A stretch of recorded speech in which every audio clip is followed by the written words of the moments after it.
4천년 전이라고 하면 까마득한 옛날 같잖아요.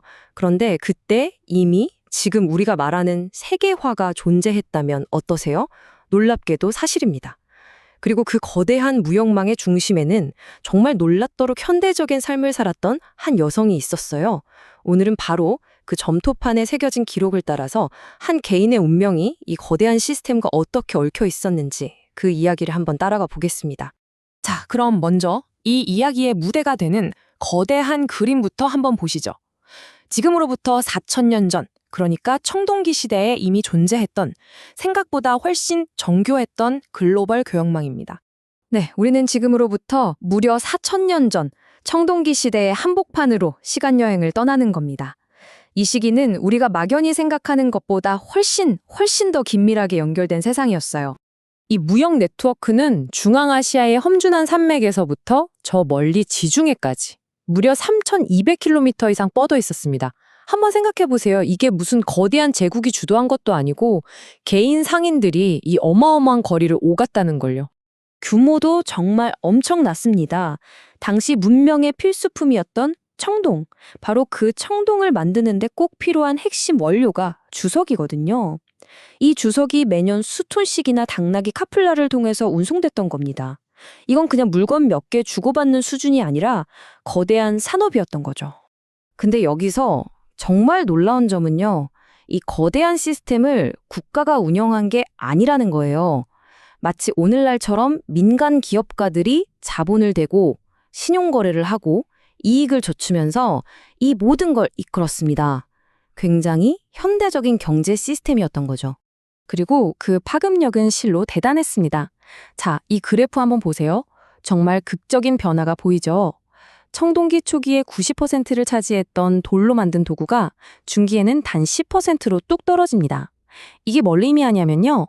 고기를 자른다거나 하는 아주 일상적인 일들 있잖아요. 그런 평범한 사람들의 삶 속으로 금속이 깊숙이 파고들면서 생활 자체가 완전히 바뀌었다는 뜻입니다. 자, 지금까지는 이렇게 좀 거대한 시스템, 큰 그림을 봤는데요. 그럼 이런 세상에서 살아가는 건 도대체 어떤 느낌이었을까요? 이제 한번 이 거대한 세상을 위에서 내려다보는 시선에서 한 개인의 경험 속으로 깊숙이 들어가 보겠습니다. 이제 우리는 아주 먼 과거에서 우리에게 닿은 한 사람의 목소리에 귀를 기울여 보려고 합니다. 이 거대한 세상이 한 개인에게는 과연 어떤 의미였을지 한번 느껴보시죠. 이 편지를 쓴 사람은 지지라는 여성입니다. 거의 4천년 전 그녀가 살던 마을에 끔찍한 전염병이 휩쓸었을 때 멀리 있는 부모님에게 보낸 정말 절박한 호소예요. 이 점토판 너머로 그녀의 그 불안함, 그 막막함이 전해지는 것 같지 않으세요? 그런데 우리가 어떻게 이렇게 내밀한 이야기까지 알 수 있게 됐을까요? 그게 참 역설적이에요. 도시 전체를 삼켜버린 큰 불이 오히려 그녀의 기록들이 담긴 이 점토판들을 단단하게 구워서 보존해 준 겁니다. 덕분에 우리는 어떤 필터도 없이 그녀의 삶을 생생하게 들여다볼 수 있게 된 거죠. 자, 그렇다면 이 여성, 지지는 도대체 누구였을까요? 그리고 이 끔찍한 비극이 닥치기 전에 그녀의 세상은 어떤 모습이었을까요? 지지는 카네쉬라는 곳에 살았는데요. 이곳은 그녀의 고향이었던 아슈르랑은 정말 분위기가 달랐습니다. 그녀의 고향에서는 상상도 못할 그런 경제적 자유와 법적인 평등을 여성들이 누릴 수 있는 곳이었죠. 사회 분위기 자체가 완전히 달랐던 겁니다. 그녀는 그냥 평범한 주부가 아니었어요. 가족 사업의 핵심 인물이었죠. 남편은 밖으로 돌면서 무역을 하고 지지는 카네시에 있는 본부에서 모든 사업 운영을 총괄하는 뭐랄까 비즈니스 파트너였던 셈입니다. 하지만 바로 그 순간 그녀 가족에게 부를 가져다 주었던 그 연결성, 바로 그게 재앙이 되어서 그녀의 문을 두드리게 됩니다. 자, 그녀의 삶이 어떻게 뒤바뀌는지 한번 보세요. 먼저 무역로를 따라 들어온 걸로 보이는 전염병이 카네슈를 덮칩니다. 그리고 남편이 그 병으로 세상을 떠나죠. 과부가 된 그녀는 어쩔 수 없이 훨씬 보수적인 아버지의 집으로 돌아가게 돼요. 하지만 여기서 끝이 아니었습니다. 오히려 이 사건이 그녀가 완전히 새롭고 더 주체적인 정체성을 만들어내는 계기가 된 거죠. 그리고 그녀의 이런 변화를 정말 딱 한 문장으로 보여주는 게 바로 이 편지입니다. 아버지가 보낸 분노에 찬 편지인데요. 아버지는 첫 남편을 자기가 주었다고 말하는데 두 번째 남편은 지지, 당신이 취했다, 즉 스스로 선택했다고 말하고 있어요. 이 단어 하나에 행동의 주체가 누구로 바뀌었는지가 명확하게 드러나는 거죠.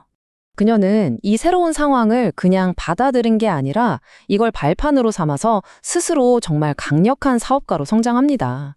포트폴리오도 다각화하고요.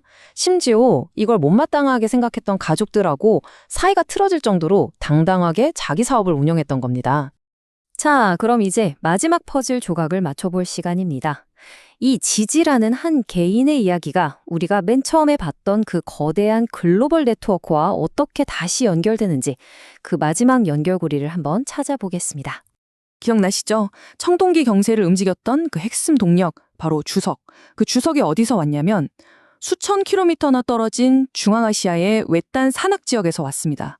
그러니까 그녀의 사업은 사실 눈에 보이지 않는 거대한 공급망의 맨 끝에 있었던 거예요. 자, 이 연결고리를 한번 보세요. 주석이라는 상품이 저 멀리 아시아 스텝 지역에서부터 대상단을 통해서 옮겨져요. 그리고 그 과정에서 엄청난 부가 만들어지죠. 하지만 이 길 위를 오고 간 건 부뿐만이 아니었습니다. 무언가 다른 것도 함께 이동할 수 있는 통로가 되었던 거죠. 바로 이 지점에서 모든 게 딱 맞아 떨어집니다.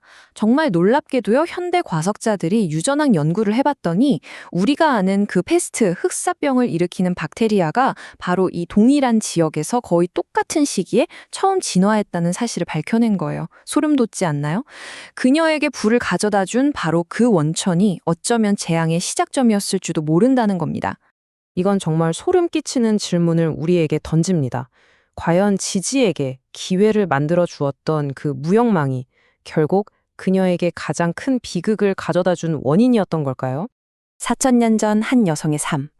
그녀의 삶은 개인적인 야망과 세계 무역, 그리고 팬데믹이라는 피할 수 없는 위험, 이 세 가지가 서로 얽혀서 만들어졌습니다. 어떠세요? 왠지 익숙하게 들리지 않나요? 이 세계화가 가져다주는 약속과 그 이면의 위험은 어쩌면 인류 문명만큼이나 오래된 이야기일지도 모릅니다.